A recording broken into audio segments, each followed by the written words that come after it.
Aujourd'hui, nous allons voir comment valider une action sous Ngix. Dans un premier temps, vient un lien reminder par mail, suivi d'une recherche via le dashboard, directement dans notre projet, pour finir par revoir qui sont les intervenants sous Ngix.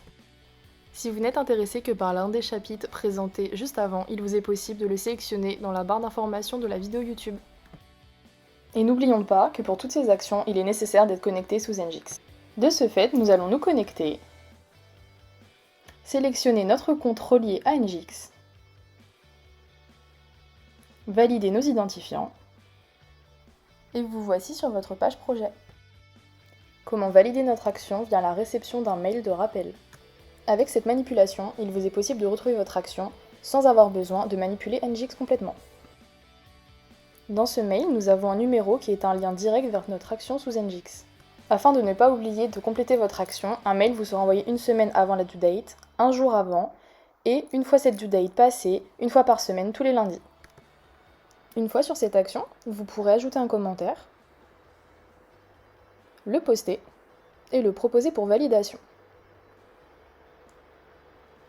À ce moment-là, ce sera au PMOM de valider la réponse à l'action.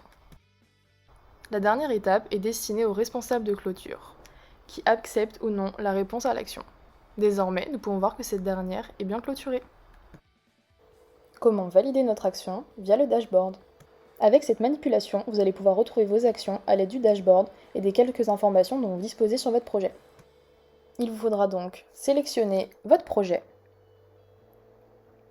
vous rendre dans l'onglet Actions, la barre de recherche et cliquer selon par exemple votre nom de famille. Toutes les actions sont donc référencées ici et vous suffira de cliquer dessus. Vous voilà sur votre action.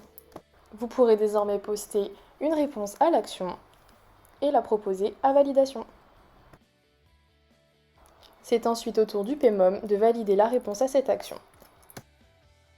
C'est désormais au responsable de clôture de valider ou non cette action. Comment valider notre action directement via notre projet.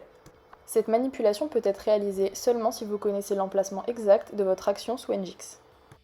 Vous allez donc sélectionner votre projet afin de parcourir l'arborescence de ce dernier et ainsi trouver l'event qui concerne votre action. Une fois celui-ci trouvé, il vous suffira de cliquer sur l'onglet Action, défiler afin de trouver cette dernière, la sélectionner, y ajouter votre commentaire,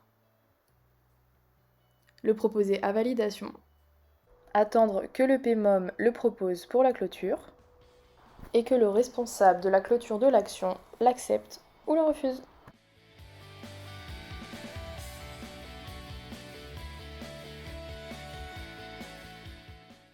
Prenons quelques instants pour revoir qui sont les différents intervenants sous une action Ngix. Le premier est l'actionné, qui doit répondre à l'action, et le proposer pour validation. Son rôle s'arrête donc ici. C'est au PMOM de prendre le relais pour proposer ce commentaire à la clôture. Pour clôturer cette action, il est nécessaire que le responsable de clôture accepte ou refuse la proposition de réponse à cette action. Désormais, nous pouvons voir que notre action est clôturée.